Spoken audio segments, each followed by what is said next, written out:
everyone, I'm Cheryl and welcome to the Sewing Room channel.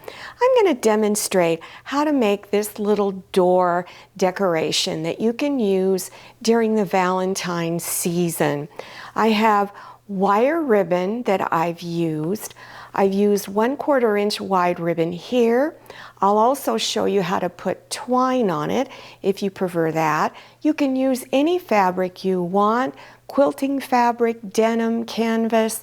I used this glittery costume fabric. All right, let's get started. You can make the size of your hearts any size. I recommend you make them all a different size, but you can make them all the same. So I'm going to draw 3 rectangles, and this is the size I'm going to draw. 5 by 6 inches, 5.5 by 6.5 inches, and 6 by 7. After you've drawn those size rectangles, then cut those rectangles out. Now you're going to fold your rectangle in half. So this is my longest edge. So I'll take the 2 longest edges and bring them together. This is the folded edge of my rectangle, folded in half.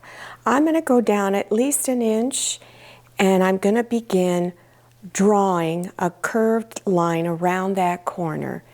Go up across the top at least another inch, and then begin to curve down.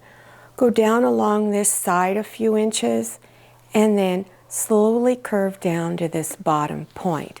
Then take scissors and cut on this drawn line. So here are my paper heart templates.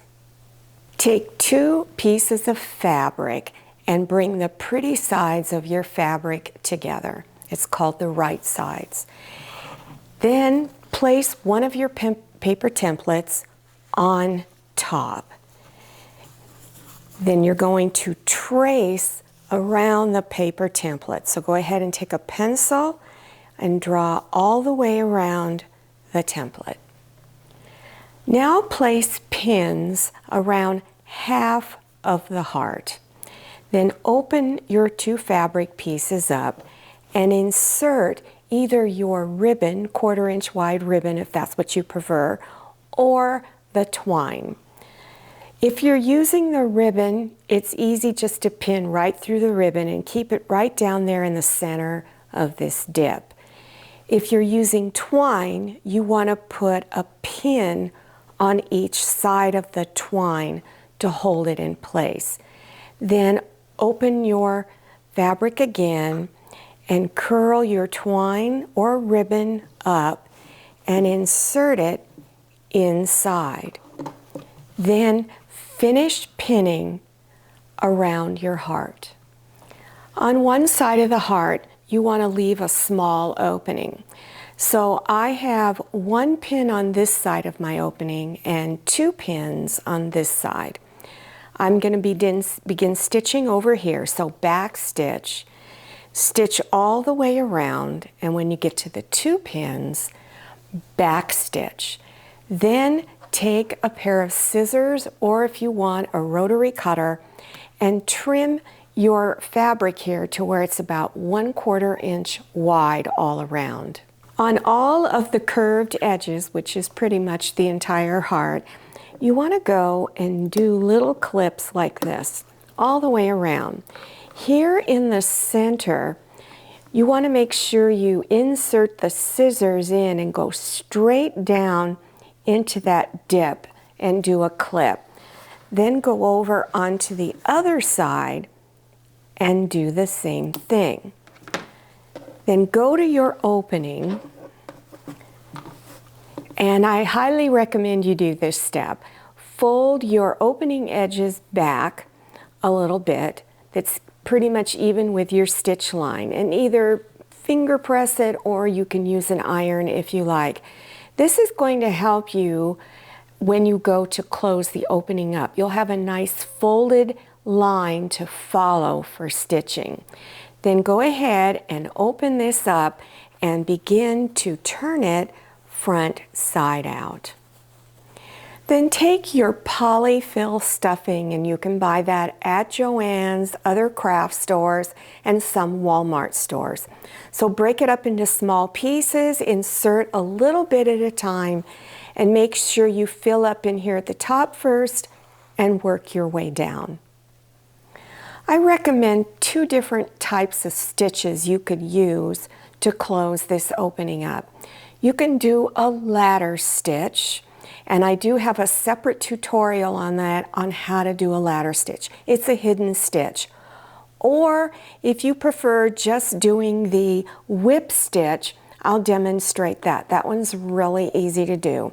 So tie a knot in the end of your thread, insert your needle underneath the bottom of that opening on the inside and pull your thread up.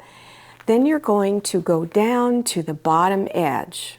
Now insert the needle on the bottom edge of the opening, pull through that one, and go up through the other edge on the underside, and then pull the thread through. And you keep repeating that until you get all the way down to the end.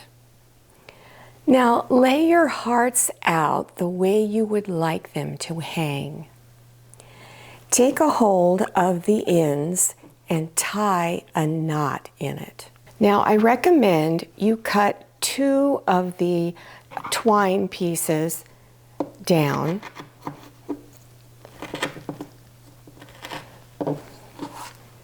Take your other one and loop it around to see how long you want your opening. Then cut the twine to that desired length, and with hot glue it on to your knot. I'm using 1.5 inch wide wire ribbon, and I recommend you cut 3 20 inches long, and then one more that is 16 inches long. Take your 16-inch one and fold it to where the ends overlap by at least 1 inch. Take 2 of your 20-inch and do the same thing, and then just set the other one aside. Take the 2 20-inch ones and place them in the shape of an X. Place the other one, the 16-inch one, down the middle like this. Now because I have a hard time with my right hand, I use a stapler sometimes to do the work of the right hand.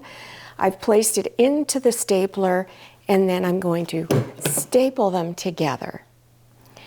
Now take your other 20-inch strip, place it underneath, and then tie this in a knot. Now begin fluffing it up, and because it has wire in it, you can shape it any way you like. Now if you want, you can cut the ends of the ribbon here into like a dovetail where there's a little V in here, or a real easy way of doing it is just start up here and cut down towards the bottom corner. And you can also kind of curl the ribbon just a little bit so it looks a little more decorative. Then after you've made your bow, then you can go ahead and glue your loop on the back side of your bow. And there you have it. Now on this one I used 2-inch wide ribbon, and I also put in 1 more piece of ribbon. So if you want it to look really rich and fluffy, you could cut another one about 18 inches long and fold it just like you did the other ones. The other thing I did, I had these old little glittery hearts from projects a while back, and I took one and I glued it in the middle of the bow. You could put a button in there, or maybe a fancy jewel if you want something really sparkly. I really like this. I think it's cute, and it's a fun family project that you can do. Well, I hope you enjoyed this tutorial and that you learned something new.